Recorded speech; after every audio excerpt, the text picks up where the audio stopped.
তাহলে কাদেরকে ভয় করি আমরা? এই মুশরিকদের কথা বলছেন? ওই দালালরা ছাড়া, তাদের অভ্যন্তরীণ দালালরা ছাড়া তারা আমাদের কিছুই করতে পারবে না। অভ্যন্তরীণ দালালরা ছাড়া তারা আমাদের কিছুই করতে পারবে না। আমাদের দুশ্চিন্তার জায়গা কাফেরদের না, আমাদের দুশ্চিন্তার জায়গা হচ্ছে মুনাফিকরা। আর আমরা যদি ওই সুযোগটা আরেকবার দেই তাদেরকে, আমরা যদি এই সুযোগটা তাদেরকে আরেকবার করে দেই নীরব থেকে, হিকমতের দোহাই দিয়ে বা ভয় পেয়ে, তাহলে আমার এই কথাটা মনে রাখেন, আল্লাহর কসম, একটাও বাকি রাখবে না তারা, একটাকেও বাকি রাখবে না, একটাকেও বাকি রাখবে না এবার, যদি তারা কেউ আসতে পারে। আর যদি তারা আমাদের উপর জুলুম করতে আসে, আমরাও প্রতিবাদের ভাষা বেছে নেব ইনশাআল্লাহ।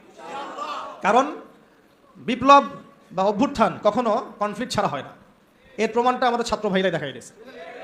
একটা আদর্শকে যদি আপনি রাষ্ট্র পর্যায় পর্যন্ত নিতে চান, সবসময় শুধু দাওয়াতের মেহনত দিয়ে যথেষ্ট হবে না, অনেক সময় প্রতিবাদের ভাষারও প্রয়োজন আছে। এবং প্রতিবাদের ভাষায় কথা বললে যে কাজ হয়, এটা তো জুলাই মাসে এর প্রমাণ বহন করছে না। এখন যারা জুলুম করেছে ছাত্র ভাইদের উপরে, এবং ছাত্র ভাইরা যখন এটাকে প্রতিবাদ করেছে, তার একটা দাবি নিয়ে যখন, এক দফা দাবি নিয়ে যখন রাস্তায় নেমেছে, তখন আমরা কি ছাত্র ভাইদেরকে বলেছিলাম যে ছাত্র ভাইরা জঙ্গি? বুকে হাত দিয়ে বলেন তো, কেউ কি বলেছে এই ছাত্র ভাইরা সন্ত্রাসী, এই ছাত্র ভাইরা উগ্র? বলেছে কেউ? কেউ যদি বলে থাকেও, এই কথাটা কি সঠিক হবে না ভুল? এই কথাটা কি ইনসাফ হবে না জুলুম? বরং এই ছাত্র ভাইরা ছিল মাজলুম, তাদেরকে নির্বিচারে গুলি করে হত্যা করা হয়েছে। এর পরবর্তীতে তারা এই পদক্ষেপ নিয়ে রাস্তায় নেমেছে। প্রথমে তো তারা নেমেছিল না। এখন একটা বিষয় খেয়াল করে দেখেন, গণতান্ত্রিক পদ্ধতিতে এইরকম কনফ্লিক্টগুলোকে কিন্তু আমরা জঙ্গিবাদ, সন্ত্রাসবাদ এগুলো বলি না। বলি? এই গণতান্ত্রিক পদ্ধতিতে এই ধরনের কনফ্লিক্টগুলোকে, এই যে কনফ্লিক্ট বুঝেন কিনা, কনফ্লিক্ট মানে এই যে সংঘর্ষগুলো, এগুলোকে কিন্তু আমরা জঙ্গিবাদ, সন্ত্রাসবাদ, মৌলবাদ বলছি না। কিন্তু এই ছাত্র ভাইদের জায়গায় যদি রাস্তায় আমি, আপনি, ওলামায়ে কেরাম থাকতাম, তাহলে আমাদেরকে তারা বলতো এরা মৌলবাদী, জঙ্গি এবং সন্ত্রাসী। ধোঁকাবাজি, বুঝতে পারছেন? ঠিক এই ঘটনাটাই ঘটেছিল শাপলা চত্বরে। এরকমই ঘটনা। ওই সময় তো ছাত্র ভাইরা আমাদের সাথে ভেবে ছিলেন না, ছিল শুধু ওলামায়ে কেরাম এবং তোল্লাব যারা, তারা ছিলেন। কথা হচ্ছে তখন কিন্তু আমাদেরকে জাতির সামনে এবং পুরো বিশ্ব মিডিয়া উপস্থাপন করা হলো যে এরা উগ্র, এরা জঙ্গিবাদী, এরা সন্ত্রাসী, তাই না? বহুজনের ঘাড়ে 10টা-20টা করে মামলা ঝুলা দেওয়া হলো, কত ভাইকে শাপলা চত্বরে নির্মমভাবে গুলি করে হত্যা করা হলো। তো এই যে বিষয়গুলো, ইসলামকে কিভাবে তারা সমাজ থেকে সংকীর্ণ করে, এটা আপনাদেরকে বুঝতে হবে। যখন ইসলামের প্রশ্ন আসে, তখন তারা আমাদের উপর এমন জুলুমের স্টিম রোলার চালায় যেটা আবু জেহেলও করে নাই। কিন্তু গণতান্ত্রিক পদ্ধতিতে যখন তারা কোনো কনফ্লিক্টে যায়, তখন তারা কিন্তু এটাকে জঙ্গিবাদ, সন্ত্রাসবাদ বলছে না। বরং আমরা বলছি ছাত্র ভাইরা সাহসিকতার পরিচয় দিয়েছেন এবং তারা ছিলেন এখানে সবচেয়ে হকপন্থী। তারা হকপন্থী ছিলেন না বিপরীত পক্ষ হকপন্থী ছিল? তো এখন হকের তো বিজয় হলো, এটাও তো দেখলাম। আর বিজয়ের সময় কি তারা শুধু দাওয়াত দিয়েছে? যখন তাদেরকে মেরেছে, তারা কি বলেছে ভাই আর মারিয়েন না, আল্লাহর রাস্তায় আর মারিয়েন না? নাকি তারাও দু একটা লাঠিসোঁটা নিয়ে প্রতিবাদ করেছে? কোনটা? আর এই প্রতিবাদটাই যদি আবু আদনান করতে যাইতো, তাহলে সমস্যা ছিল। এই প্রতিবাদটাই যদি আমাদের ওলামায়ে কেরাম করতেন, তাহলে সমস্যা ছিল। এমনকি ওই যে আপার অনুসারী যারা ছিল, তারা যে অস্ত্রশস্ত্রগুলো নিয়ে শোডাউন করেছিল আর কি, সেগুলো কি ছাত্র ভাইদের কাছে ছিল কি? ছিল না। এমনকি মেয়েদেরকেও মার খেতে হয়েছে, তাই না? কথা হচ্ছে এর যদি 10% ওলামায়ে কেরাম কেউ করতো, তাহলে সারা দুনিয়া জুড়ে একটা ইস্যু তৈরি করা হতো যে বাংলাদেশ একটা মৌলবাদী রাষ্ট্র হয়ে গেছে। আপনাদেরকে বিশ্বের সভ্যতার এই ষড়যন্ত্রগুলো বুঝতে হবে। এই সমস্যাটা শুধু আমাদের আঞ্চলিক সমস্যা না, এটা একটা বৈশ্বিক সমস্যা। যখনই মুসলিমদের উপর জুলুম হয়, মুসলিমরা যদি মার খায়, মার খাওয়া অবস্থাতেও তাদেরকে বলা হয় সন্ত্রাসী, জঙ্গি। আর যদি তারা প্রতিবাদের ভাষা বেছে নেয়, তাহলে তো সারা বিশ্ব মিডিয়া ফলাও করে প্রচার করে যে এই মুসলিমরা জঙ্গি, সন্ত্রাসী, এরা উগ্রবাদী, এরা রাষ্ট্র অস্থিতিশীলতা সৃষ্টি করতে চায়, এদেরকে রাষ্ট্র থেকে হটাও, এদেরকে গুম করো, এদেরকে খুন করো, এদেরকে ক্রসফায়ারে দিয়ে দাও। এইভাবেই জুলুম করা হয়েছে আমাদের সাথে বিগত প্রায় 50 বছর থেকে। তাই নামকা ওয়াস্তে শুধু মুসলিম রাষ্ট্র না, আমরা চাই একটা পরিপূর্ণ ইসলামী রাষ্ট্র। যতদিন পর্যন্ত পরিপূর্ণ ইসলামী রাষ্ট্র এবং শাসন ব্যবস্থা কায়েম না হচ্ছে, ততক্ষণ ওলামায়ে কেরামদের দুর্দশাও দূর হবে না, আমাদের দুর্দশাও দূর হবে না, আল্লাহি দূর হবে না। বরং ওরা মসজিদ, মাদ্রাসাগুলো পর্যন্ত নিয়ন্ত্রণ করতে থাকবে। নিয়ন্ত্রণ করে নাই তার আগে? এমনকি জুমার খুতবায় চিঠি পাঠায় দেওয়া হতো যে এই যে বিষয়ে আলোচনা করবেন, বাকি ডানে বামে যেন কথা না যায়। প্রত্যেকটা মসজিদে ডিজিএফআই বসে থাকতো, এনএসআই বসে থাকতো, ডিবির লোকজন বসে থাকতো। হয়তো এখনো থাকে, কিন্তু অত সাহসিকতার সাথে হয়তো বের হতে পারে না, কিন্তু আছে ঠিকই। কথা হচ্ছে যে তখন তো প্রত্যেকটা রেকর্ড চলে যেত জায়গা মতো, কোন জায়গায় কি আলোচনা হচ্ছে, কোন মাহফিলে কি আলোচনা হচ্ছে।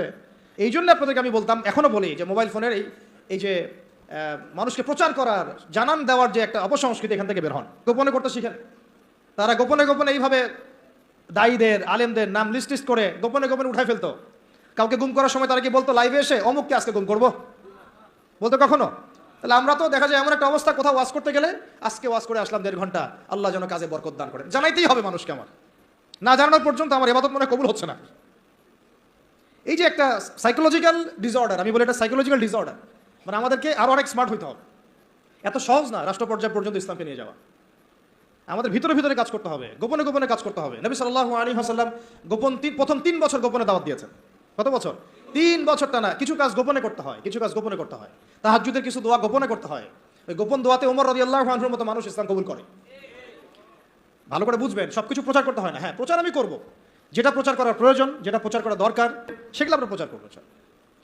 কিন্তু সবকিছু সব জায়গায় প্রচার করতে হয় না, এটা আমাদেরকে বুঝতে হবে। এখন যারা বাংলাদেশকে শাসন করছে এখনো, তারা কি সব পলিসিগুলো সবার সামনে উন্মুক্ত করছে? করছে না। গোপনে গোপনে কি হচ্ছে আল্লাহই ভালো জানে। কি হচ্ছে আমরা তো আজ করতে পারি, আজ তো করতে পারছি। এরপরে যারা ওই যে ওত পেতে বসে আছে আর কি, সুযোগ পাইলেই ক্ষমতা দখল করবে, তারা কি করতেছে এটা কি আপনাদের সবাইকে বলতেছে? গোপনে গোপনে করছে, মাঠ রেডি করছে তারা। ঠিক এই কারণে আমরা যদি ইসলামিক রাষ্ট্র ব্যবস্থায় যেতে চাই, তাহলে ওলামায়ে কেরাম এবং আপনাদেরকে স্পেশালি ইয়াং জেনারেশন, তরুণদেরকে, তোল্লাবদেরকে কিছু কিছু বিষয়ে গোপন রাখার অভ্যাস তৈরি করতে হবে। আল্লাহ পাক করার তৌফিক দান করেন। তো একটা তো সংজ্ঞা বুঝলাম যে ইসলামী রাষ্ট্র ব্যবস্থা কাকে বলে। এখন দ্বিতীয় পয়েন্টে আসেন, ইসলামী রাষ্ট্র ব্যবস্থা নতুন কোনো বিষয় নাকি প্রাচীন কোনো বিষয়, এটাতে আসি না। তারা আবার বলবে যে এটা নতুন কোন একটা মতবাদ নিয়ে আসতেছে এরা, বিশ্বের বুকে আমরা তো এগুলো দেখি নাই আগে। আমরা দেখে আসছি ওই সোভিয়েতের শাসন, দেখে আসছি ওই মাও সেতুংয়ের শাসন, দেখে আসছি লেনিনকে দেখেছি, স্টেলিনকে দেখেছি, ওই আব্রাহাম লিঙ্কনের শাসন দেখেছি, ফরাসি বিপ্লব দেখেছি। এরা আবার কি বলে ইসলামী শাসন, ইসলামী খেলাফা, ইসলামী শরিয়া এটা প্রতিষ্ঠা করতে চায়। তো তারা তো আমাদেরকে মনে করবে আমরা জাদুঘরে রাখার প্রাণী, মঙ্গল গ্রহ থেকে মনে হয় আসছে, তাই না? এখন জবাবটা জেনে রাখেন। জবাব হচ্ছে পৃথিবীর প্রথম মানুষ ছিলেন একজন নবী। বলেন কি বললাম? পৃথিবীর প্রথম মানুষ ছিলেন একজন, কি নাম? আদম আলাইহিস সালাম। তো আদম আলাইহিস সালামকে আল্লাহ পাক কি হিসেবে সৃষ্টি করেছেন? জবাব, খলিফা হিসেবে। কি হিসেবে? ওয়া ইয ক্বালা রাব্বুকা লিল মালায়েকা ইন্নী জাইলুন ফিল আরদি খলিফা। স্মরণ করুন হে নবী সেই সময়ের কথা যখন আমি ফেরেশতাদেরকে বলেছিলাম যে আমি পৃথিবীতে আমার খলিফা পাঠাতে চাই। সুবহানাল্লাহ। আমরা দুনিয়াতে কার খলিফা? খলিফা মানে কি সেটাও আমাদের জানা উচিত। ঘুম পাচ্ছে? ঘুম পাচ্ছে কি? একটু জেগে থাকেন। এরকম বহু রাতের পর রাত না ঘুমায় কাটাতে হবে, তারপরে দিন কায়েম হবে। এমন আমার তো মনে হয় বিগত 3-4 বছরে আমরা 4 মাসও টানা রাত্রেবেলা মনে হয় শান্তিতে ঘুমাই নাই এখন পর্যন্ত। ঠিক আছে, ঘুম কমাতে হবে, পরিশ্রম বাড়াতে হবে, মেহনত বাড়াতে হবে, খাওয়া কমাতে হবে। এরকম ভুঁড়ি বানানো যাবে না। শরীর চর্চা করতে হবে, কসরত করতে হবে। ঠিক আছে, শক্তিশালী হতে হবে মানসিকভাবে, শারীরিকভাবে, ইমানের দিক থেকে, আমলের দিক থেকে। এত দুর্বল হলে চলবে না। বুঝতে পারছি ভাই? সাহাবীদের জীবনীগুলো পড়েন, নবী সাল্লাল্লাহু আলাইহি ওয়াসাল্লাম সিরাতটা পড়েন, দেখেন কিভাবে তারা কষ্ট করেছেন দিনের জন্য, কি পরিমাণ কষ্ট করেছেন। এটা নিয়ে ইনশাআল্লাহ আরেকদিন আলোচনা করব। উহুদের যুদ্ধের ঘটনা যদি পড়েন দেখবেন সাহাবীরা কিভাবে কষ্ট করেছেন, কিভাবে কষ্ট করেছেন। 40টা 50টা তরোয়ারের আঘাত গায়ে নিয়েও নবী সাল্লাল্লাহু আলাইহি ওয়াসাল্লামকে কাঁধে করে উহুদের পাহাড়ে উঠেছেন তালহা রাদিয়াল্লাহু আনহু। নবীজি বলেছেন তোমরা যদি কোনো জীবন্ত শহীদকে দেখতে চাও এই তালহাকে দেখো, সে বেঁচে আছে কিন্তু শহীদ হয়ে গেছে। সুবহানাল্লাহ। তো সাহাবীদের মতো ওই রকম ত্যাগের মানসিকতা। দিন মানেই কুরবানি। দিন মানে কি? জানের কুরবানি, মালের কুরবানি, সময়ের কুরবানি। হ্যাঁ, একদিন 1 ঘন্টা 2 ঘন্টা বসে থাকলে মানুষের মনে হয় যে বাপরে বাপ কি করে ফেললাম। আমরা এমনও গিয়েছে যে একজন ওস্তাদের সাথে সাক্ষাৎ করার জন্য সারাদিন বসে আছে। উস্তাদ ব্যস্ত, বের হতে পারছেন না রুম থেকে, একজনের পর একজন আসছেন। অনেকে তো এমন হচ্ছে, আপনি এসো আরবি শিখি কিতাব পড়েছেন না আবু তাইম নজর শাইখের, অনেকে তার সাথে দেখা করতে যায়, সিরিয়াল না পেয়ে বাসা চলে আসে। তিনি এত ব্যস্ত কাজে, উম্মার ফিকির এত বেশি ব্যস্ত কাজ করছেন, তার খাদেম গিয়ে তাকে বলারও সাহস পান না যে একজন দেখা করতে আসছেন আপনার সাথে। তো কুরবানি ছাড়া দিন প্রতিষ্ঠিত হবে না। যাই হোক, যুবক ভাইদেরকে বলছি স্পেশালি শক্তিশালী হতে হবে, সব দিক থেকে শক্তিশালী হতে হবে। আল্লাহ পাক তৌফিক দান করেন। আমি এখন আপনাদেরকে আমি বলছিলাম যে দেখুন প্রথম যে মানুষকে আল্লাহ পাক পৃথিবীতে পাঠিয়েছেন, যিনি একজন নবী, তাকে আল্লাহ পাক খলিফা বলেছেন। কি বলেছেন? খলিফা মানে কি এইটা আপনাদেরকে একটু বলি। সফরে প্রতিনিধি, রাইট? সফরে বের হওয়ার সময় একটা দোয়া পড়ি না আমরা, সুবহানাল্লাযী সাখারা লানা হাযা ওয়া মা কুন্না লাহু মুকরিনিন ওয়া ইন্না ইলা রাব্বিনা লামুনকালিবুন। এই দোয়াটার একটা অংশ আছে, আল্লাহুম্মা আনতা সাহিবু ফি সাফারি, আল্লাহ এই সফরে তুমি আমার সাথী, আমার সাহেব, ওয়াল খলিফাতু ফিল আহলি ওয়া মালি, আর আল্লাহ তুমি আমার পরিবারের মানে আহলের এবং মালের খলিফা। সুবহানাল্লাহ।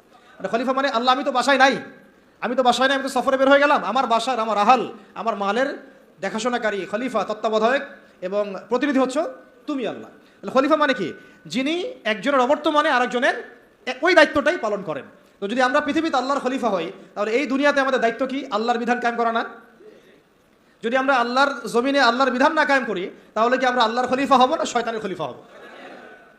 বুঝে কথা বলেন। আল্লাহর জমিনে আমরা এসেছি আল্লাহর খলিফা হয়ে। এই পৃথিবীতে আমরা ছিলাম না, ছিলাম জান্নাতে। কোথায়? সেখান থেকে আমাদের বাবা আদম আলাইহিস সালাম, আমাদের মা হাওয়া আলাইহিস সালামকে পাঠিয়ে দেওয়া হলো। কি কারণে পাঠানো হয়েছে এটা তো অন্য আলোচনা, আপনারা তো জানেনই। সাথে ইবলিসকেও পাঠানো হয়েছে। কাকে?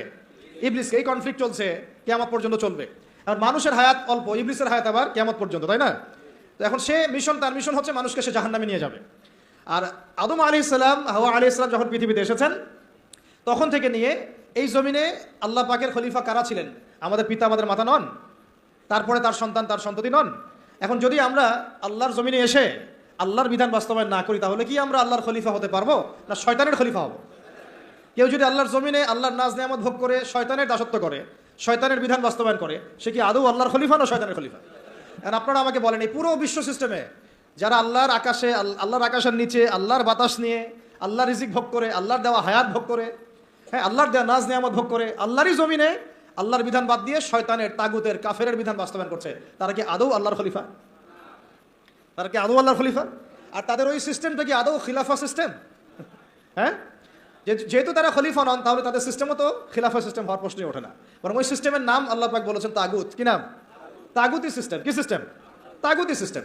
তাগুতি সিস্টেম মানে যারা শয়তানের দাসত্ব করে, প্রবৃত্তির দাসত্ব করে, মন গড়া বিধান রচনা করে, এগুলোকে বলা হয় তাগুত। কি বলা হয়?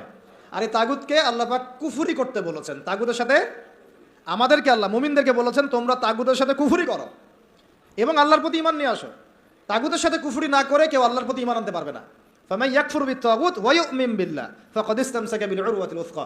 সূরা বাকারার 256 নম্বর আয়াতটা পড়ে দেখেন। আল্লাহ পাক বলেছেন, তোমরা যারা তাগুতের সাথে কুফরি করে এবং আল্লাহর প্রতি ঈমান নিয়ে আসে, তারা একটা শক্ত হাতল ধরেছে, যেটা কখনো ছিন্ন হওয়ার নয়। সুবহানাল্লাহ। তাহলে আমাদের কাজ তাগুতের সাথে কুফরি করা। কুফরি মানে কি? অস্বীকার করা। আমরা কি শয়তানকে স্বীকার করবো না অস্বীকার করবো? তাগুত এক প্রকার শয়তান, আমরা কি তাকে স্বীকার করবো না অস্বীকার করবো? তাহলে আল্লাহর জমিনে যারা আল্লাহর বিধান বাস্তবায়ন করছে না, তারা কি আল্লাহর খলিফা না তাগুত? তাহলে এই তাগুতের দাসত্ব করলে আমি গুনাহগার হব না? আমি যদি তাগুতের বাধ্য হয়ে তারা আমার উপর জুলুম করছে, এটা একটা সুরত, আর আমি তাকে নসিহত করছি না, পরিবর্তনের কোনো চেষ্টাও করছি না, কোনো মেহনতও করছি না, তাহলে কি আমি আল্লাহর কাছে দায়মুক্ত হতে পারবো? বুঝতে পারছি কথা? একটা সুরত হচ্ছে কাফের, তাগুত অনেক শক্তিশালী, আমাদের উপরে জুলুম করছে, নির্যাতন করছে, ওই মাক্কি যুগের মতো। নবী সাল্লাল্লাহু আলাইহি ওয়াসাল্লাম যখন মক্কায় ছিলেন তখনকার যুগের মতো, সেটা একটা সুরত। তখনও তারপরেও দাওয়াত চলেছে, তাবলিগ চলেছে, হক স্পষ্ট করা হয়েছে, ইজহার করা হয়েছে, মার আসলে সবর করা হয়েছে। এটা তো একটা চেষ্টা ছিল, বিপ্লব ছিল সমাজটাকে পার্থক্য করে দেওয়ার। এখন আমরা যদি সেটাও না করি আর ওই তাগুতকে পরিবর্তনের চেষ্টাও না করি, তাহলে কি আমরা আল্লাহর কাছে কালকে আমাদের মাঠে পার পেয়ে যাবো? কি ওজোর কোনো থাকবে? তাই আমাদের অবশ্যই উচিত ইসলামী রাজনীতিতে অংশগ্রহণ করা। সেটা কোন সুরতে হবে সেটা আলাদা আলোচনা, সেটা কিভাবে হবে সেটা আলাদা আলোচনা, কিন্তু পলিটিক্যাল ভিউ এবং ভিশন থাকতে হবে। যেইভাবে আমরা মসজিদ, মাদ্রাসা, মক্তব এই বিষয়গুলো পরিচালনা করি, যেইভাবে আমরা নামাজের ইমামতি করি, যেইভাবে আমরা ওয়াজ মাহফিলের প্যান্ডেলে বসি, যেভাবে আমরা লেকচার দেই, যেভাবে আমরা মানুষকে নসিহত করি, এইভাবে আমাদেরকে অর্থনীতি, শিক্ষা, সংস্কৃতি এবং রাজনীতির দায়িত্ব নিতে হবে। ইনশাআল্লাহ নিতে হবে কি না? নিতে হবে। এবং এই দায়িত্ব নেওয়ার সবচেয়ে যোগ্য মানুষ তারাই যারা ওলামায়ে কেরাম। এই দায়িত্ব নেওয়ার সবচেয়ে যোগ্য মানুষ কারা? ধরেন এখানে 10 জন, এটা আরেকটা আফসোসের কথা ভাই, এই অংশটা বুঝতে হবে। এখানে ধরেন 10 জন ভাই বসে আছেন, কেউ আলেম নন, জেনারেল লাইনের ছাত্র, তালেবে ইলম নন, আমরা তালেবে ইলম বলতে যা বুঝাই সেটাও নন। আর 2 জন ভাই আছেন আমাদের এখানে আলেম, মাশাআল্লাহ, নামাজের আজান দেওয়া হলো, একামত এবং ইমামতি হবে। তো একামত, আজান এবং ইমামতি এই তিনটা কাজ কি আমি ওই 10 জন ব্যক্তিকে দিব না ওই 3 জন ব্যক্তিকে দিব? 3 জনের একজন হয়তো আজান দিবেন, একজন হয়তো একামত দিবেন, বা যিনি আজান দিবেন তিনি একামত দিবেন, আর একজন ইমামতি করবেন, তাই না? তাহলে আমি মসজিদের মধ্যে ইমামতির দায়িত্ব কেন জেনারেল ভাইকে দিলাম না? কেন ওই ভাইকে দিলাম না? কারণ আমি জানি তার তেলাওয়াতে ভুল হতে পারে, তার কেরাতে ভুল হতে পারে, কেরাতে এমন ভুল হতে পারে যে অর্থ পার্থক্য হয়ে যাচ্ছে, অর্থ বিকৃত হয়ে যাচ্ছে, হতে পারে। তো স্বাভাবিক, এটাই হবে হয়তো বা, ইল্লা মাশাআল্লাহ। এটা চিন্তা করে নামাজ বাঁচানোর স্বার্থে, ওই ওয়াক্তের নামাজ বাঁচানোর স্বার্থে, মুসল্লিদের নামাজ যেন নষ্ট না হয় এই স্বার্থে, এবং শরীয়ী হক আদায় করে আমি একজন আলেমকে সামনে এগিয়ে দিলাম, তাই তো? কিন্তু এই কাজটা আমি শিক্ষানীতির মধ্যে করছি না, এই কাজটা আমি ইসলামী অর্থনৈতিক ব্যবস্থা বা রাষ্ট্রীয় অর্থনৈতিক ব্যবস্থার মধ্যে করছি না, এই কাজটা আমি সমাজনীতির মধ্যে আনতে পারছি না, এই কাজটা আমি রাষ্ট্র ব্যবস্থা আনতে পারছি না। যেই কিছু অযোগ্য মানুষকে আমি ইমামতির দায়িত্ব দিলাম না, তাদের চাইতেও 1000 গুণ অযোগ্য মানুষকে আমি রাষ্ট্রের দায়িত্ব দিয়ে বসে আছি। এটা আফসোস না? এটা আফসোসের বিষয় না? মনে করেন আমি এখানে বসে আছি এবং আমাদের ওস্তাদরা এখানে বসে আছেন, আমি তো নিজেই কখন ইমামতি করতে যাব না। কেন যাব না? এখানে আরও যোগ্য মানুষ আছেন, তাই তো? তাহলে আমাদের মধ্যেই যদি এভাবে আমরা এটাকে আমরা এড়িয়ে যাই, আমরা যোগ্য মানুষের সামনে ঠেলে দেই, কিন্তু রাষ্ট্র চালানো একটা বিশাল কাজ, যার মধ্য দিয়ে 16 কোটি মানুষের ভাগ্য নির্ধারিত হচ্ছে। মানে ভাগ্য বলতে বোঝাচ্ছি ভালো মন্দ, জুলুম ইনসাফ, এই বিষয়গুলো নির্ধারিত হচ্ছে না রাষ্ট্র ব্যবস্থার মধ্য দিয়ে। তো এই দায়িত্বটা আমি আবার কিছু অযোগ্য মানুষের হাতে দিয়ে নিশ্চিন্তে বাসায় গিয়ে ঘুমাচ্ছি। এটা তো আমাদের একটা অদূরদর্শিতা না?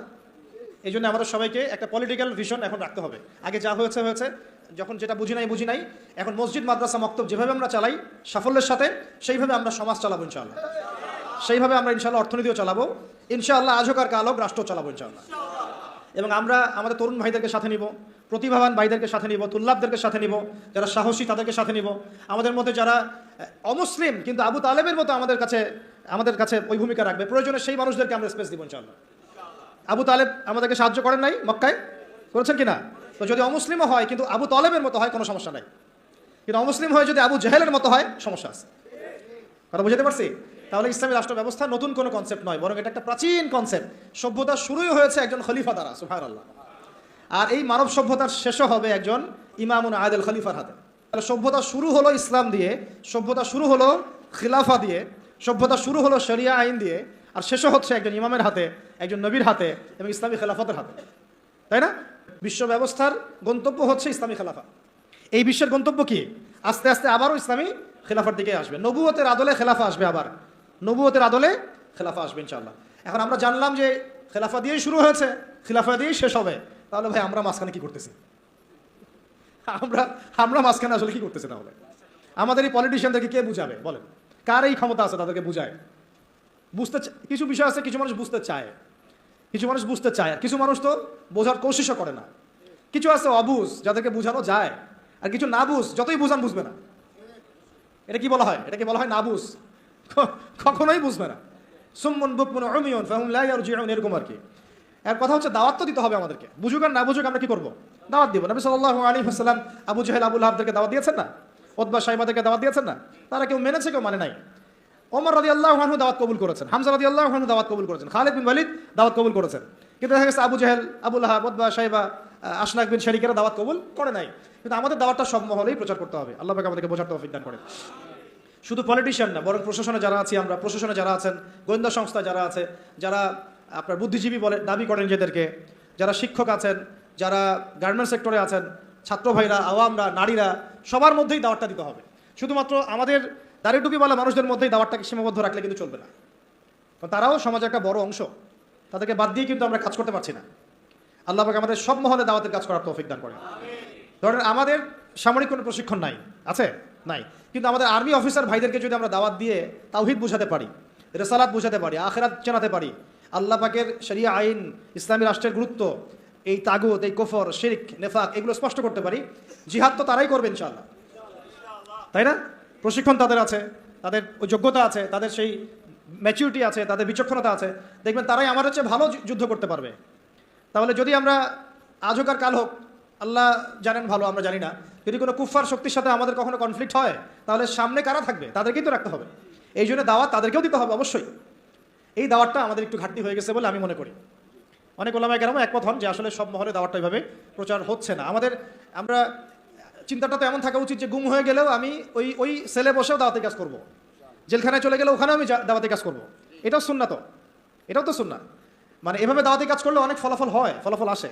এখন বাংলাদেশে বহু আর্মি অফিসার, মেজর, কর্নেল, র্যাবের অফিসার তওবা করে ফিরে আসতেছে, পুলিশের অফিসার তওবা করে ফিরে আসতেছে, বিজিবির ভাইরা দেখবেন অনেকে মাশাআল্লাহ কঠিন প্র্যাকটিসিং মুসলিম আছে। এই সমস্ত ভাইদের কাছে আমাদেরকে দাওয়াত দিতে হবে। কিসের দাওয়াত দিব? যে ভাই আমরা মুসলিম, দুনিয়াতে একবারই আসছি, আর দ্বিতীয়বার আসতে পারবো না। যতদিন বাঁচতেছি আল্লাহর বিধান মেনে বাঁচবো, আল্লাহর বিধান দ্বারা সমাজ এবং রাষ্ট্র গড়ার চেষ্টা করবো ইনশাআল্লাহ। এবং এটার পথ পদ্ধতি আমাদের সামনে স্পষ্ট আছে। আমাদের কাছে পশ্চিমা মতবাদ থেকে পথ পদ্ধতি নেওয়া লাগবে না। আমাদের কাছে পথ পদ্ধতি একদম স্পষ্ট, রূপরেখা আমাদের কি স্পষ্ট আছে। আমাদের গোপন কোনো এজেন্ডা নাই, আমাদের এজেন্ডা একদম স্পষ্ট। আমাদের সামনে নবী সাল্লাল্লাহু আলাইহি ওয়াসাল্লামের উসওয়াতুল হাসানা আছে এবং তার সিরাত মোবারক আমাদের সামনে আছে। ওইটা ধরে ধরে আমরা পথ চলবো ইনশাআল্লাহ। দেখবেন ইনশাআল্লাহ তাআলা একদিন না একদিন আল্লাহ পাকের জমিন, আল্লাহর দিন কায়েম হবে ইনশাআল্লাহ। আল্লাহ পাক আমাদের সবাইকে ওই কাফেলায় যেন কবুল করেন, আমিন। এখন এটা যে প্রাচীন মতবাদ, এটা বুঝলাম তো। এখন আপনারা আমাকে উত্তর দেন দেখি, অনেক তো বলে ফেললাম। এখন নূহ আলাইহিস সালাম কি আল্লাহর খলিফা ছিলেন না? তিনি কি কোনো শয়তানি মতবাদ চালু করেছিলেন? নাউযুবিল্লাহ। ইব্রাহিম আলাইহিস সালাম, তিনি কি মানব রচিত আইন চালু করেছিলেন? নবী মূসা আলাইহিস সালাম, ঈসা ইবনে মারইয়াম, আমাদের নবী মুহাম্মদ সাল্লাল্লাহু আলাইহি ওয়াসাল্লাম, তিনি কি মানব রচিত বিধান চালু করেছিলেন নাকি আল্লাহর বিধান দ্বারা রাষ্ট্র পরিচালনা করেছেন? আর আমাদের সমাজের মানুষরা এতই পাক্কা মুসলমান, মাশাআল্লাহ, এত পাক্কা মুসলমান যে নামাজের পদ্ধতিতে সে এক চুল ছাড় দিতে চায় না, একদম 100% সুন্নাহ মাফিক নামাজ পড়তে হবে তার, সহিহ নামাজ। ঠিক আছে, সহিরও তো অনেক ধরন আছে, ভেরিয়েন্ট আছে আর কি, কিছু আছে আবার সহিহ সুরতেই জয়ীফ। ঠিক আছে, বলতেছে সহি, ওইটাই যে আবার একটা জয়ীফ ফাঁকি দেয় ওটা সে বুঝতে পারতেছে না, ওইটা আলোচনা না আমাদের। কথা হচ্ছে আমরা নামাজের ক্ষেত্রে দেখা যায় অনেক সময় খুব সতর্ক যে 100% আমি নবী সাল্লাল্লাহু আলাইহি ওয়াসাল্লামের সুন্নাহ মাফিক নামাজ পড়তে হবে, কিন্তু সেই নবী মুহাম্মদ সাল্লাল্লাহু আলাইহি ওয়াসাল্লামের সুন্নাহ মোতাবেক শিক্ষা ব্যবস্থা করা যায় না, তারপরে সংস্কৃতি সাজানো যায় না, ওই নবীর সুন্নাহ অনুযায়ী অর্থনীতি সাজানো যায় না, ওই নবীর সুন্নাহ অনুযায়ী রাষ্ট্র সাজানো যায় না, রাজনীতিও করা যায় না। এই যে একটা জাহালাত, দেখেন কত মুসলিম, কত পাক্কা মুসলমান আমরা। আমাদের চেয়ে বড় মুসলমান কি আছে নাকি পৃথিবীতে কোথাও? হ্যাঁ বলেন। যারা ব্যক্তি জীবনে একদম চুল ছেঁড়া সুন্নতের অনুসরণ করতে চায়, নামাজে, রোজায়, হজে, জাকাতে, এমনকি যারা তাগুত, যারা কুফফারদের অসত্য করে, যারা ভারতের দালালি করেছে, এরাও যদি উমরা করতে যায় আমাদের কাছেই মাসালা জিজ্ঞাসা করবে, এই মাসালাটাকে এইভাবে, ওইটাকে এইভাবে, এটাকে এমন করে, সেটাকে এমন করে, ওইখানে সে কোনো ছাড় দিতে রাজি না, বিষয়টা তাই না? কিন্তু সেই ব্যক্তি যখন আবার অফিসে বসছে চেয়ারে, ব্যাংকের চেয়ারে বসছে, সুদ আর সুদ, সুদ আর সুদ, সুদ আর সুদ। ওই ব্যক্তি যখন সমাজের নেতা, তখন দেখবেন দুনিয়ার সব মানবরচিত বিধান দিয়ে সে সমাজ পরিচালনা করার চেষ্টা করতেছে। ওই ব্যক্তি সাংস্কৃতিক অঙ্গনে দেখেন ভারতীয় সংস্কৃতি, বিজাতীয় সংস্কৃতি, পশ্চিমা সংস্কৃতি দাসত্ব করে। ওই ব্যক্তি আবার দেখেন রাজনীতি করতে গিয়েছে, সব ওই জাতীয়তাবাদ, না হলে ওই গণতন্ত্র, না হলে ওই কি কমিউনিজম, আর ওই যে তথাকথিত একটা আছে ধর্মনিরপেক্ষতাবাদ, 4 ধর্ম মিলেই এক, নাউযুবিল্লাহি মিন যালিক। এগুলো নিয়ে, এই মতবাদগুলো নিয়ে আরেকদিন কথা বলবো ইনশাআল্লাহ। এগুলো প্রত্যেকটা মতবাদের মধ্যেই মারাত্মক রকমের কিছু কিছু কুফর আছে এবং শিরক আছে। আর ডেমোক্রেসি বলতে তারা যেটা বোঝাচ্ছে, আর প্রকৃত ডেমোক্রেসি আসলে এমন নয়। তারা যেটা চর্চা করছে এটা হচ্ছে একটা তথাকথিত গণতন্ত্র, এটা প্রকৃত গণতন্ত্র নয়। যদি আপনি প্রকৃত গণতন্ত্রের উদাহরণ নিতে চান, যে জনগণের উপর ন্যায় বিচার করা হবে, তাদের অধিকার নিশ্চিত করা হবে, তাহলে সবচেয়ে জাজল্যমান দৃষ্টান্ত হচ্ছে মদিনা রাষ্ট্র, নবী সাল্লাল্লাহু আলাইহি ওয়াসাল্লামের মদিনা রাষ্ট্র। ওখানে কি জনগণের উপর জুলুম হয়েছে? জনগণ মত প্রকাশ করে নাই, মত প্রকাশে স্বাধীন ছিল না। এমনকি উমর রাদিয়াল্লাহু আনহুর মতো মানুষ দাঁড়িয়ে খুতবা দিচ্ছেন, একজন মিম্বরের সামনে থেকে বলে বসলেন যে আপনার গায়ে 2টা জামা কেন, আমাদের গায়ে একটা জামা, আপনি আগে অ্যান্সার দেন, জবাব দেন যে আপনার গায়ে 2টা জামা কিভাবে আসলো, তারপরে খুতবা শুরু করেন, তারপরে খুতবা শুনবো। এইরকম কি আমাদের রাষ্ট্রের মধ্যে সম্ভব? গণতন্ত্র যদি বলতে চান তাহলে ওমর রাদিয়াল্লাহু আনহুর এই স্টেটমেন্ট শুনেন। তিনি বলেছিলেন যে ইরাকের ফোরাত নদীর তীরেও যদি কোনো ছাগলের বাচ্চা যদি না খেয়ে মারা যায়, আমি ওমর ভয় করি যে আল্লাহ পাক কিয়ামতের দিন আমাকে জবাবদিহি করাবে। তাহলে কোনটাকে আপনি গণতন্ত্র বলছেন, কোনটাকে ইনসাফ বলছেন? পৃথিবীর কোনো অমুসলিম পর্যন্ত অস্বীকার করতে পারবে না উমর রাদিয়াল্লাহু আনহুর 10 বছরের খেলাফত ছিল বিশ্বের শ্রেষ্ঠ শাসন ব্যবস্থার একটা। কেউ অস্বীকার করতে পারবে? তারপরেও সেটা আমরা মানছি, খাতা কলমে লিখছি, পরীক্ষা পাশের জন্য লিখছি, বাস্তবে কোনো ইমপ্লিমেন্ট নাই। ইমপ্লিমেন্টের প্রশ্ন আসলেই ভয় দেখানো হয়, ভারত আমাদের উপর খেপে যাবে। আমাদের সাথে আল্লাহ আছেন, আমাদের সাথে রাসূলের সুন্নাহ আছে, আর আমরা তো জীবন দেওয়ার জন্যই জন্ম নিয়েছি।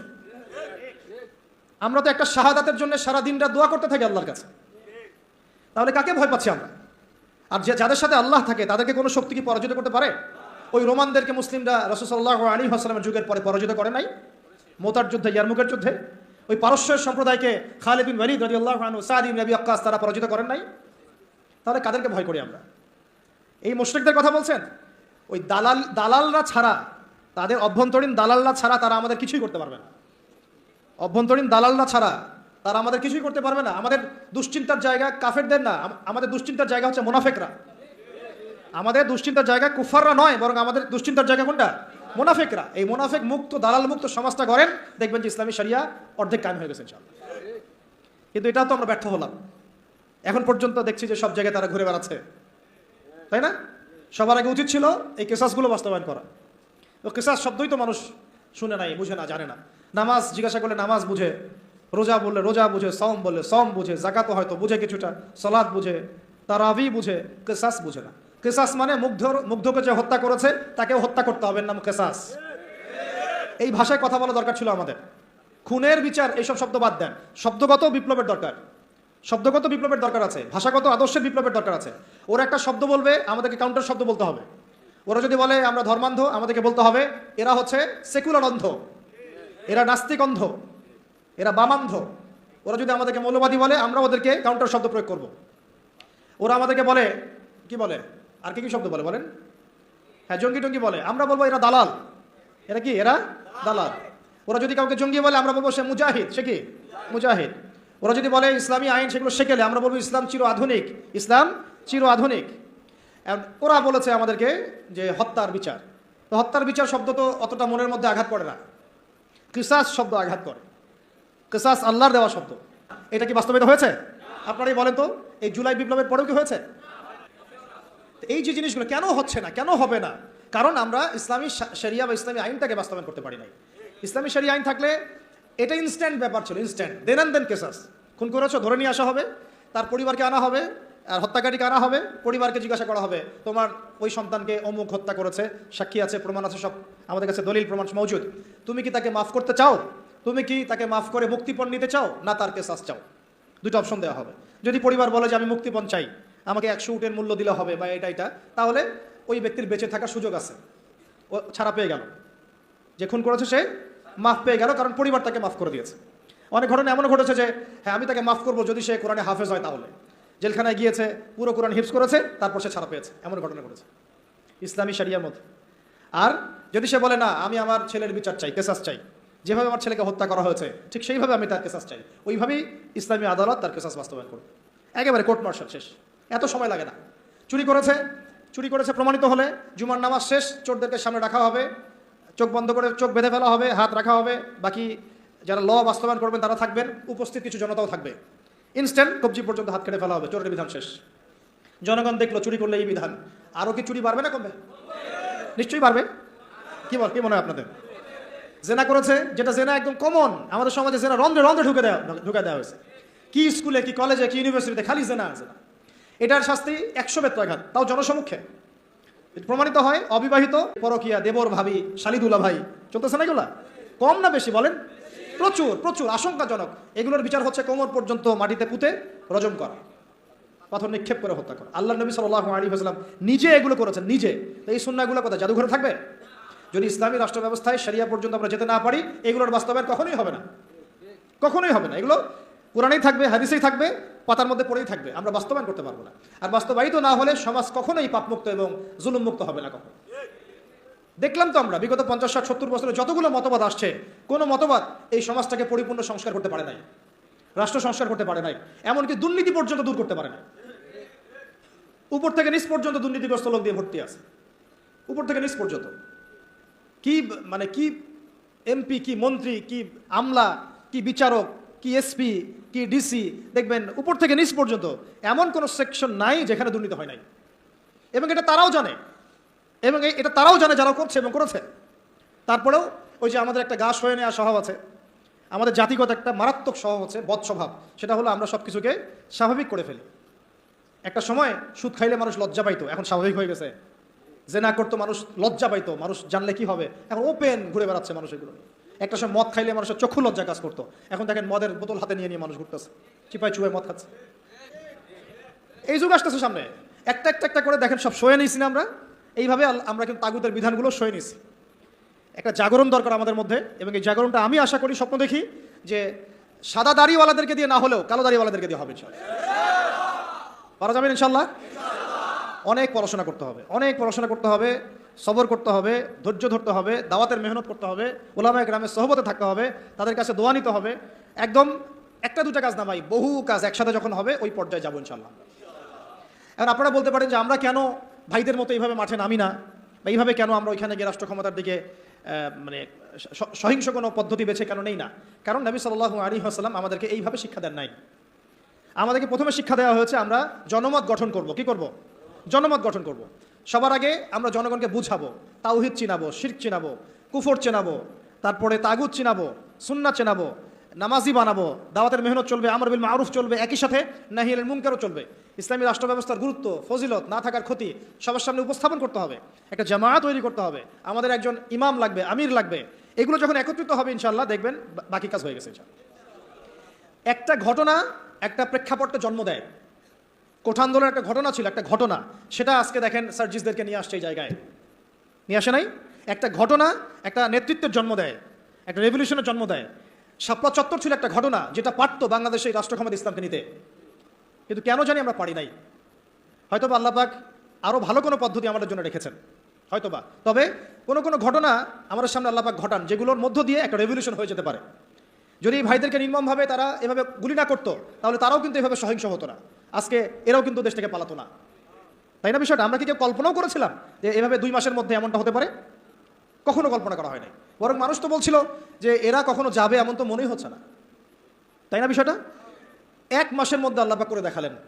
তাই ইনশাআল্লাহ সামনেও যদি এমন কোনো ঘটনা ঘটে যেই ঘটনা ইসলামপন্থীদের একটা ঐক্যের জন্ম দেয়, একটা লিডারশিপ নিয়ে আসে, একটা জামায়া নিয়ে আসে, একটা ইমারা নিয়ে আসে, আমরা তখন আপনাদেরকে আমাদের পাশে চাই।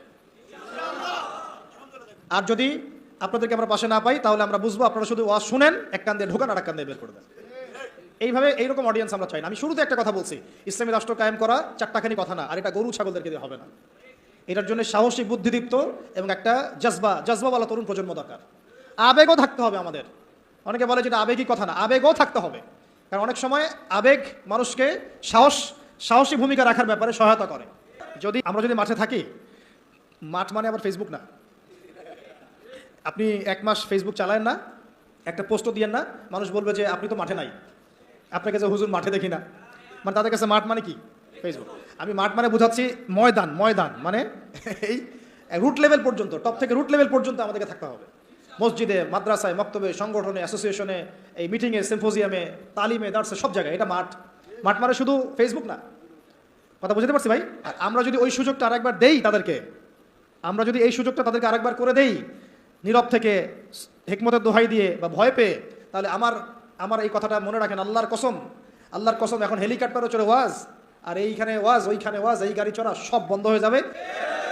একটাও বাকি রাখবে না তারা, একটাকেও বাকি রাখবে না এবার, যদি তারা কেউ আসতে পারে। তাদের এর জায়গায় যদি কোনো গভর্নমেন্টও আসে, তবুও আমাদের একটাকেও বাকি রাখবে না। তাই কোনো স্পেস তাদেরকে দেওয়া যাবে না, সুযোগ নাই। এখন আমাদেরকে ওই জায়গায় যেতে হবে। আল্লাহ পাক আমাদের যাওয়ার তৌফিক দান করে। এই রাষ্ট্র ব্যবস্থাটা আমাদের নবীজি করে দিয়ে গেছেন না, যান নাই? তাহলে আমাদের সামনে নবী সাল্লাল্লাহু আলাইহি ওয়াসাল্লামের দেয়া পথ পদ্ধতি আছে কি নাই? আছে। আর আমরা একটু জানি, কয়েকটা পয়েন্ট জানি যে এটার ফজিলত কি হতে পারে। আমি কয়েকটা পয়েন্ট বলতেছি। দেখেন, ইসলামী রাষ্ট্র ব্যবস্থা থাকলে আমরা আল্লাহর জমিনে আল্লাহর কোরআনের আইনগুলো বাস্তবায়ন করতে পারবো, 1 নাম্বার, তাই না? আর এটা কত বড় ইবাদত সেটা উলামায়ে কেরামদের কাছ থেকে জেনে নিয়ে, এটা যে কত বড় একটা ইবাদত যে আল্লাহর জমিনে আল্লাহর বিধান চলতেছে, এটার যে সামাজিক ফজিলত এটা বলে শেষ করা যাবে না। 2 নাম্বার, সমাজে আমরা সর্বপ্রথম নামাজ কায়েম করতে পারবো। নামাজ কি কায়েম আছে? ঐচ্ছিক, পড়লে পড়েন, না পড়লে নাই, তাই না? কিন্তু মাস্ক আপনাকে পড়া লাগবে করোনা হইলে, তাই না? বিষয়টা সরকার বলবে মাস্ক পড়তে হবে, না হলে তো জরিমানা। কিন্তু আপনি নামাজ বাধ্যতামূলক মুসলিমদের করা হচ্ছে না। কিন্তু ইসলামী শাসন ব্যবস্থা থাকলে নামাজ বাধ্যতামূলক, মুসলিমদের কথা বলছি, বালেগ যারা নামাজের যোগ্য হয়েছেন। তারপরে পর্দার বিধানটাকে আমরা বাস্তবায়ন করতে পারবো। সমাজে ফিতনা কমে যাবে, জেনা কমে যাবে, ব্যভিচার কমে যাবে, যত রকম এই যে স্টার জলসা, জি বাংলা, পর্নোগ্রাফি, হাবিজাবি যা আছে এগুলোকে আমরা বন্ধ করে ফেলতে পারবো কিনা? তারপরে জাকাত ভিত্তিক অর্থ ব্যবস্থা আমরা চালু করতে পারবো। জাকাত বাধ্যতামূলক রাষ্ট্রের পক্ষ থেকে আদায় করা হবে, সমাজের দরিদ্র মানুষদের কোনো কষ্ট থাকবে না। তারপরে আমরা আরও অনেক কিছু, যেমন আমরা উলামায়ে কেরামদের একটা সিকিউরড লাইফ নিশ্চিত করতে পারবো। যেমন প্রত্যেকটা মসজিদ, প্রত্যেকটা মাদ্রাসা এগুলোকে রাষ্ট্রীয়করণ এবং এগুলোকে ভাতার ব্যবস্থা করা। তারা যদি পুলিশদেরকে দিতে পারে, র্যাবকে দিতে পারে, ডিজিএফআইকে দিতে পারে, আর্মিদেরকে দিতে পারে, উলামায়ে কেরাম বাদ যাবে কেন? উলামায়ে কেরামদের জন্য কেন কোয়ার্টার থাকবে না? কেন সরকারি গাড়ি থাকবে না? কেন বেতন ভাতা থাকবে না? কেন থাকবে না? থাকা উচিত ছিল কিনা? বরং তারাই তো আমাদেরকে পথ দেখাচ্ছেন, আলোর পথ। তো এই যে বৈষম্য না, এগুলো বৈষম্য। তারপরে আরও দেখেন, প্রাইমারি স্কুলে আমি আমার বাচ্চাকে কোরআন শিক্ষা বাধ্যতামূলক করতে পারবো না? এখন কি বাধ্যতামূলক আছে? এটা নিয়ে তো আমার অনেক লেকচার শুনেছেন। অনার্স মাস্টার্স পাসও যদি আপনি কোনো স্টুডেন্টকে ধরেন, 100 জনের মধ্যে দেখা যায় 10 জনও ঠিকমতো কোরআন তেলাওয়াত করতে পারে না। আমরা বলছি এটা ইসলামিক রাষ্ট্র, আমার ইসলামিক রাষ্ট্রের মুসলিমরা কোরআন তেলাওয়াত করতে পারে না, এটা কেমন হলো? তাহলে কোরআনের শিক্ষাটা আমরা বাধ্যতামূলক করতে পারতাম। তারপর শুধু তাই না, হাই স্কুল লেভেলে আমরা আমাদের ভাইদেরকে আরবি ভাষা শেখাতে পারতাম, নাহু সরফ শেখাতে পারতাম, এবং তারাও কোরআনের তর্জমা করার যোগ্যতা অর্জন করতো। অনার্স লেভেলে গিয়ে, মাস্টার্সে গিয়ে তারা এমন হতো হাদিসের এবারত পড়তে পারছে, এরাব দিতে পারছে, মাশাআল্লাহ। কেউ হয়তো ইফতা দিয়ে ফেলছে, কেউ হয়তো দাওরা হাদিস দিয়ে ফেলছে। এমনও করা সম্ভব ছিল, এখনও সম্ভব। এটা কি হয়েছে? অথচ আপনি দেখবেন সমাজের 75% মানুষ জেনারেল শিক্ষিত। এই বেশিরভাগ মানুষকে আমি ইসলাম শেখাতে পারছি না, শুধু ইসলামী শিক্ষা ব্যবস্থা না থাকার কারণে। যদি ইসলামী শিক্ষা ব্যবস্থা থাকতো তাহলে এই সমস্যাটা থাকতো না। ঘরে ঘরে তখন হাফেজ থাকতো, ঘরে ঘরে আলেম তৈরি করা যেত। অন্তত পক্ষে ফরজে আইন তো তারা জানতো, নিজের মানে ইমামতি করার যোগ্যতা তো সে অর্জন করতো, নিজের বাবার জানাজা তো পড়তে পারতো। এখন কি সেটা হয়? অথচ তারা কিন্তু মুসলিম, কালিমা পড়া। ইসলামী রাষ্ট্র ব্যবস্থা থাকলে আমরা এই যে সুদ খাচ্ছি, নাউজুবিল্লাহ, মায়ের সাথে যে জেনা করা হচ্ছে, তাই না? এটা তো নতুন হাদিস না, আপনারা তো জানেনই। সুদের সবচেয়ে নিচের শাখাটাই তো হচ্ছে মায়ের সাথে কি করা? জেনা করা। সবচেয়ে উঁচু শাখা কি? আল্লাহ এবং তার রাসূলের সাথে যুদ্ধ করা। তো এখন আমরা তো সবাই তাই করতেছে। যেহেতু ইসলামী রাষ্ট্র ব্যবস্থা নাই, তাই এখানে সুদভিত্তিক ব্যাংকিং সিস্টেম চলছে। ইসলামী রাষ্ট্র ব্যবস্থা থাকলে আমরা এটাকে কমিয়ে ফেলতে পারতাম। আমরা কৃষিভিত্তিক অর্থনীতি, দুর্নীতিকে কমাতে পারতাম, আমরা জাকাত আদায় করতে পারতাম, আমরা সাদাকা ভিত্তিক অর্থনীতি নিতে পারতাম, ডুয়েল কারেন্সি আনতে পারতাম, আরও অনেক কিছু করতে পারতাম। এটা নিয়ে আলাদা আলোচনা, ইকোনমির আলোচনা অনেক গভীর, এটা আপনি এখন করতে পারবেন না। বরং এই জায়গাগুলোতে যত রকম দুর্নীতি, ঘুষ, সুদ সব ভর্তি হয়ে যাবে। ভালো মানুষ সে যে লাভ হচ্ছে না তো, কারণ আমি এখানে নামাজ পড়ছি, এখান থেকে বের হয়ে গিয়েই সুদ খাচ্ছি, এই জন্যই তো দোয়া কবুল হচ্ছে না, এবার অন্তত স্বাদ পাচ্ছি না। আল্লাহ পাক আমাদেরকে সুদমুক্ত জীবনযাপন করার তৌফিক দান করুন।